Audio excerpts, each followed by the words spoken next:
First, if you want to venture out of this video, please like, subscribe, comment, share. We're covering the past 6 administrations, how their economic legacies helped us to shape this country, and how can we predict the next 4 years? How is it going to affect me, you, and everybody in this country? Usually, economies follow an expansion and a contraction cycle, which is pretty much boom or bust. And since World War II, and usually the economic expansion since World War II, post-World War II, is about 58 months. And we're nearing the end of that cycle, post-COVID already. Unless something significant happens in policy change or economic boom or some type of a creation, which AI may be a helpful trend, our economic cycles maybe will continue to have a boom, not a bust. Another economic indicator is the CPI, the Consumer Price Index. It's the primary measure of inflation. Tracking the average change in prices, over time for goods and services that consumers buy. But wage growth and housing costs remain very high, which also can lead to stagflation risks. What is stagflation? Stagflation is an economic condition that's characterized by 3 key factors happening at the same exact time. Stagnant economic growth, or maybe even recession, we're hoping, which we won't get ourselves into, high unemployment, and high inflation. And what do we have right now? High inflation, high unemployment, and hopefully we don't have a recession. But those 2 other factors are currently in the works. That's affecting me and you every single day. Our economy doesn't move randomly. It's basis on previous policies, history, economic growth, and many other factors, which I just mentioned. Let's talk about George Sr., 1989, 1993. The economy experienced a recession in the early 90s, largely due to high taxes and an economic slowdown from the Gulf War. You know what that tells me? That war is not very good for the economy. Under Bush Sr., Gulf War, economic slowdown.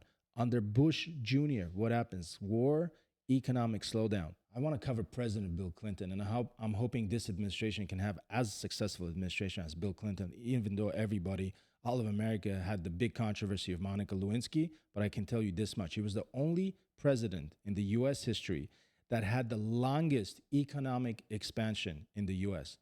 I'm going to say that one more time, the longest. So his economy from 1992 until 2000 had the most growth, averaging about 3.8% in GDP growth.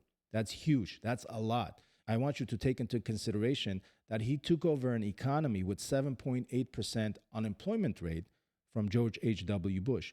Previously, we were at wars in Iraq, helping Kuwait, and so on and so forth.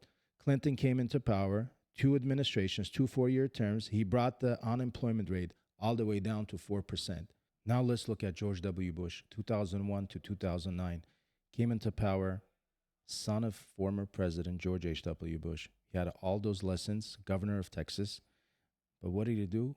He messed up this country, I think, with one very important factor: lying to the American people and going to a war that we did not need to involve ourselves in. He inherited one of the best economies in the U.S. history. And by the time he was out and Obama came in, unemployment rate was 10%, one of the highest ever after the Great Recession. 2007, 2009, the U.S. economic cycle was on a down scale. It's like sitting on Goliath at Magic Mountain and going 100 miles an hour. That's where we were. You know what this tells me? That if we get ourselves involved in another war, we may have a similar fate that we had from 2001 to 2009.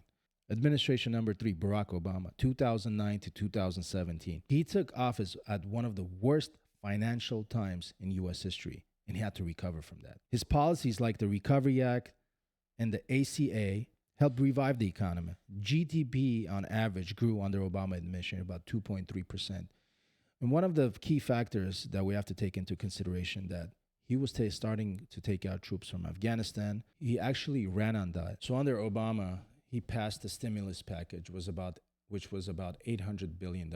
Imagine if he didn't. So he used the government resources, printing more money to stimulate the economy, which the stock market actually rebounded after he came into play, because he inherited one of the worst economic financial crisis after the Great Depression in 2009.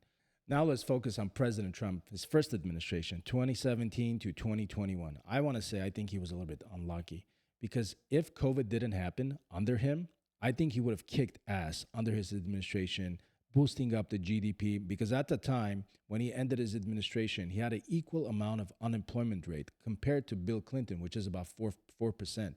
The stock market grew by about 65%. And this is all under COVID-19, where the economy was shut down. People weren't working. We were just sending checks, to families to spend so they don't become homeless. It literally disrupted the everyday life of every American. And on top of that, it disrupted the U.S. economy.